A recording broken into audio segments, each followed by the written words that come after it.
আর চপগুলো কত সুন্দর ফুলছে দেখুন। দেখুন চপগুলো কত সুন্দর হয়েছে, প্রত্যেকটা চপ কত সুন্দর ফুলেছে।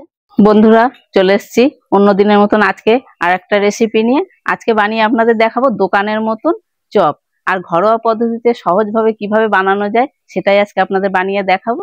তো চলুন রান্নাঘরে যাই আর রেসিপি শুরু করে দিই।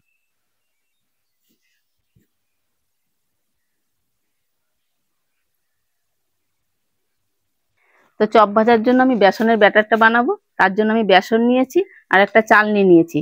চেলে নেব যাতে কোনো গুটি গুটি না থাকে বেসনে।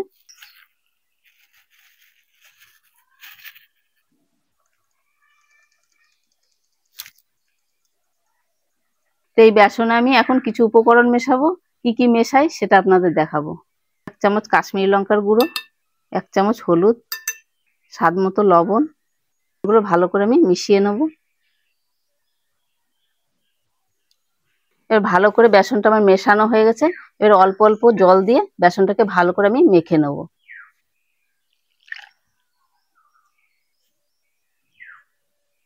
অল্প অল্প জল দিতে হবে, একবারে বেশি জল দিয়ে দিলে বেসনের ব্যাটারটা পাতলা হয়ে যাবে।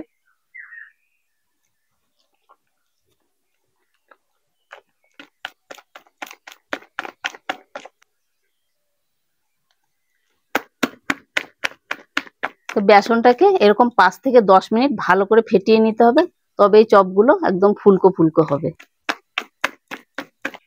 দেখুন বেসনের ঘনত্বটা আমি এরকম রেখেছি। এবার এর সঙ্গে আমি 2 চামচ মতন একটু সাদা তেল মিশিয়ে দেবো।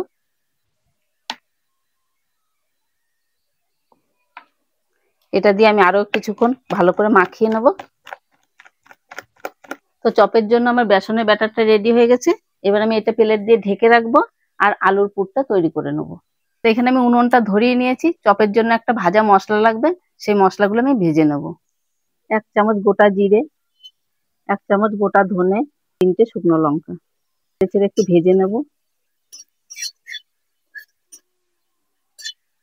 মশলাটা ভাজা হয়ে গেছে, এবার আমি নামিয়ে নেব। তো এবার আমি আলুর পুরটা তৈরি করব, তার জন্য কড়াই বসিয়ে দিয়েছি আর কড়াইয়ে সর্ষের তেল দিয়ে দেবো। দিয়ে দেবো কুচনো পেঁয়াজ, দিয়ে দেবো আদা রসুন বাটা। এটাকে ভালো করে একটু আমি ভেজে নেব। তো পেঁয়াজ আদা রসুনটা আমি ভালো করে একটু ভেজে নিয়েছি। এবারে বাকি যে উপকরণগুলো সব আমি একে একে দিয়ে দেবো। 1 চামচ লঙ্কা গুঁড়ো, কুচনো কাঁচা লঙ্কা, স্বাদ মতো লবণ, 1 চামচ হলুদ গুঁড়ো।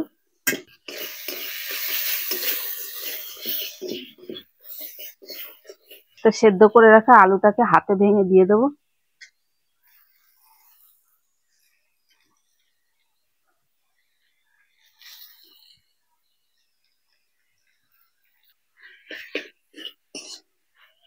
এটাকে আমি ভালো করে নেড়ে চেড়ে আলুর সঙ্গে মশলাটা মিশিয়ে নেব। আলুর পুরটা আমি নেড়ে চেড়ে ভালো করে কষিয়ে নিয়েছি। এবারে এখানে দিয়ে দেবো কিছুটা চিনেবাদাম ভেজে রেখেছিলাম, আর দিয়ে দেবো ভেজে রাখা সেই মশলাটা গুঁড়ো করে নিয়েছি, আর দিয়ে দেবো সামান্য পরিমাণে একটু বিট লবণ। এবারে আরো ভালো করে আমি একটু নেড়ে চেড়ে একটু মিশিয়ে নেব। আমি এবার একটা প্লেটে তুলে নিচ্ছি আলুর পুরটা।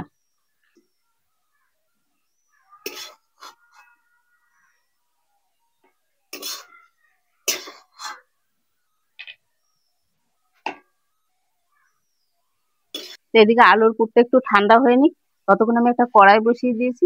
কড়াই কিছুটা তেল গরম হতে দেবো চপ ভাজার জন্য। চপটা ভাজার জন্য একটু বেশি পরিমাণে তেলটা দিতে হবে। আমার আলুর পুরটা ঠান্ডা হয়ে গেছে। এবারে চপের জন্য আমি এখান থেকে কিছুটা আলুর পুর নেব। এবারে এরকম করে গোল করে নেব হাতে, তারপরে চপের শেপ দিয়ে নেবো এরকম চ্যাপ্টা করে, এরকম এরকম করে কয়েকটা আমি রেডি করে নিচ্ছি আগে থেকে।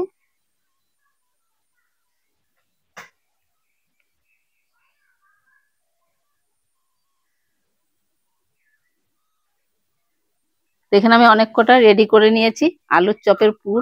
এবার আমি বেসনে দিয়ে তেলে ছেড়ে দেবো।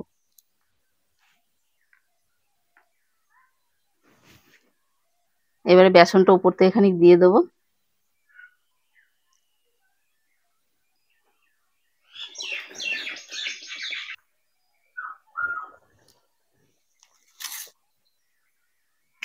এক পিঠটা হয়ে গেছে দেখুন লাল লাল। এই যে আমি আর একটু উল্টে দিলাম, আর চপগুলো কত সুন্দর গোল গোল হয়েছে। তো এই দুটো চপ আমার ভাজা হয়ে গেছে আর একদম লাল লাল করে ভেজে নিয়েছি। এবার তুলে নেব। দেখুন কত সুন্দর কালার এসছে, একদম দেখতে পুরো দোকানের মতো লাগছে।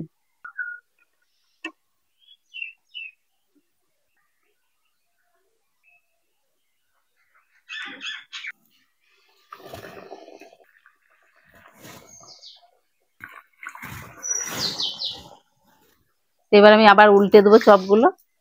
দেখুন এক পাশটা লাল লাল হয়ে গেছে, আর চপগুলো কত সুন্দর ফুলছে দেখুন।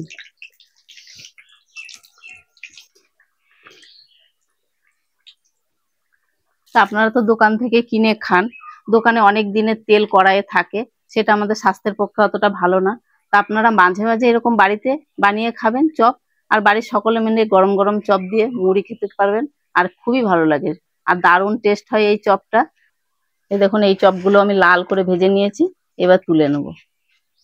চপগুলো একটু লাল লাল করে ভাজতে হবে, তাহলেই ভালো হবে, ভেতরে ওই কাঁচা থাকবে না।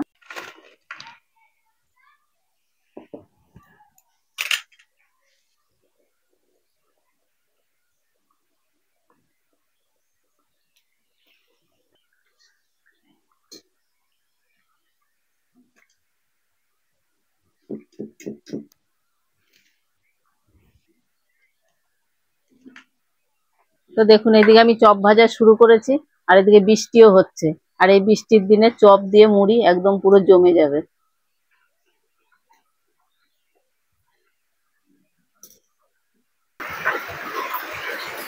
তো চপগুলো আমার সব ভাজা হয়ে গেছে, এবার আমি তুলে নিচ্ছি।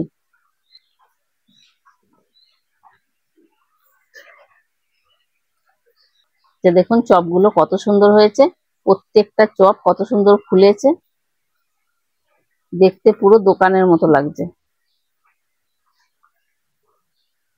দেখুন আমি তো ভেজে নিলাম গরম গরম চপ। তো এই চপের রেসিপি আপনাদের কেমন লাগলো অবশ্যই একবার কমেন্ট করে জানাবেন, আর লাইক কমেন্ট শেয়ার করবেন, আর ফেসবুক থেকে দেখলে পেজটাকে ফলো করে আমার পাশে থাকবেন। তো দেখা হচ্ছে আবার নতুন কোনো রেসিপিতে, ততক্ষণ আপনারা ভালো থাকবেন, সুস্থ থাকবেন, ধন্যবাদ।